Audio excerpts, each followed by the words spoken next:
Hey guys, it's Sam, and this is my spoiler-free review of Deathless by Catherynne M Valente. This book is also my Patreon pick of the month, so my Patreon supporters get to vote in a poll every month, deciding which book on my TBR they'd like me to read and review this month, and this was January's pick, but I ran out of time in January to do the review for this one, so you are getting it now. Deathless is an adult fantasy story that takes place in Russia right around World War II and before, and it follows a girl who sees the magical side of things. She has seen her sisters be married off to men who at one point she saw as birds turning into men. She's seen the little house elves, for lack of a better term, that exist. She is just has her eyes open to the magical world, and people keep telling her that Deathless is coming for her. Koshai the Deathless, and these are all Russian names, so I've looked up pronunciations and a lot of them have conflicting pronunciations, so if I get the pronunciations wrong, I'm very sorry, but I did try. But he is a Russian folklore myth kind of thing, so the whole story is based on Russian folklore and myth and stuff. So all of these very well-known myths are rolled into this story and affect this girl's life and are part of this girl's life. Like we have Baba Yaga coming in and stuff like that. So that's what this book is about, which is a very confusing synopsis because this book is confusing. Like it's just one of those stories that like I've read it, but I can't exactly tell you what it's about. So first off, let me talk about the world building. The world building in here is just very immersive in the fact that it's just weird. This is a very eclectic story. I find that I've read at this point a number of books that are based on Eastern European or Russian folklore, and these books always have like kind of a sense of the weird and the strange, like because these folk tales are just weird and strange and off. So the whole story kind of makes you feel weird and strange and off, and you're seeing these things that are weird and that are just very different from what we're used to even in our like Grimm fairy tales kind of. So it's very different, and it is fun because you kind of get to be immersed in this world that for a lot of us, if you're reading this, that in, you know, our Western, very westernized, you know, used to those kinds of fairy tales, it's just so different. It's like this like whole new world, and there are so many elements of this world and of the magic and stuff that are so just cool and immersive and weird, and it's fun. Next, let me talk about the characters. The characters are ones that I feel like you can neither like or dislike. It's very odd because these characters don't really feel like characters. They feel like pieces on a set. That they're just part of this world and they are moving in a way to show you different parts of this world, but they aren't necessarily their own fleshed out things. I feel like you are very much separated from the characters in this. I didn't get a chance to really bond with them. You were definitely kept at arm's length from these characters.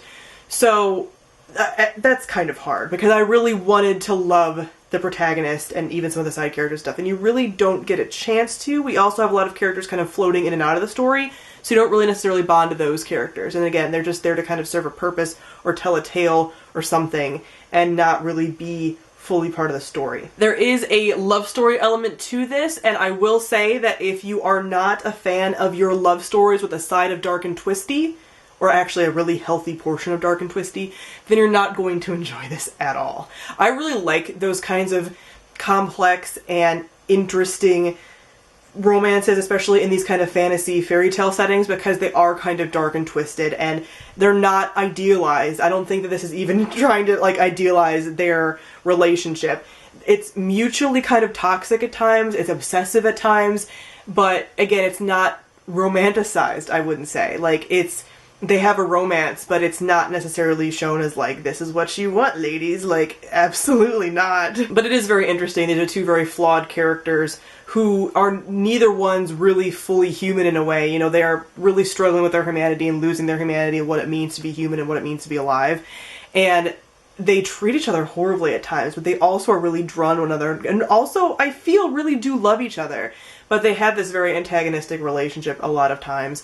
But they also have this understanding. It's really kind of a beautiful story and just a relationship that you're viewing, but that you wouldn't want to be a part of. But again, the romance element isn't even necessarily a major element in this. I went into this kind of expecting more of a romance element, and there are a lot of things with it, but I wouldn't say that's even the main piece. It's just really showing you the magical side of things while also existing within a world that is being torn apart by war.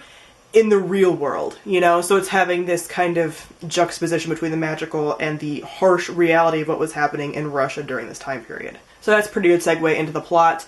I enjoyed the plot, but again, it's like, is there a plot? Like, it's just, this book is broken into many parts, and the different parts feel very different, and just feel like tonally different, and are taking place in completely different settings, maybe even completely different timelines. Like, it's just, it's not a linear story at all. It winds and twists and loops, and, you know, it's hard to follow, and sometimes it repeats itself, so there's this element to the story of this whole storytelling, folklore, myth element where it's written in a way that it's like a fairy tale, so it's repetitive, like the way that fairy tales repeat things really often. That happens a lot in this book. So there are times that I just kind of skimmed over that because I'm like, I know what you're trying to do, and like, I see it, you know? Like, you don't have to bang me over the head with it sometimes. But the writing is beautiful, and that's the thing with this, is that as a whole story, it does feel weird and jumbled, and like, it shouldn't all fit together. But there's these lines in here that are just like so beautiful, where you're like, man, that is like a perfect line, and you just think about it after. Like, there's little snippets that really do stick with you and dig their claws in, but that's going to be different for every person.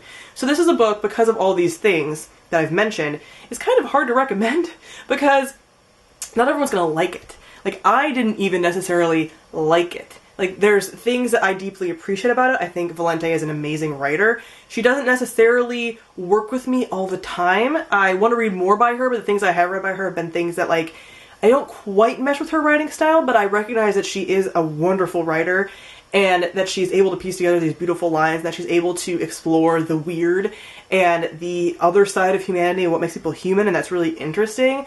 But again, like, I couldn't really tell you what this was about. I think it's about different things to different people.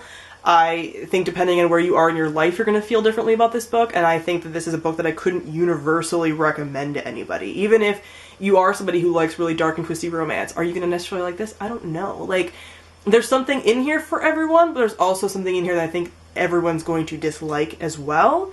So it's an interesting book. I recommend reading it. I'm very glad that I read it, but it's a book that I still don't quite know how I feel about it. I don't think I'd ever want to reread it, but I'm glad that I did read it. So with all that being said, I gave this book 3 out of 5 stars. So comment down below and let me know what you thought of Deathless. Thank you all for watching, and I'll see all of you guys soon. Bye!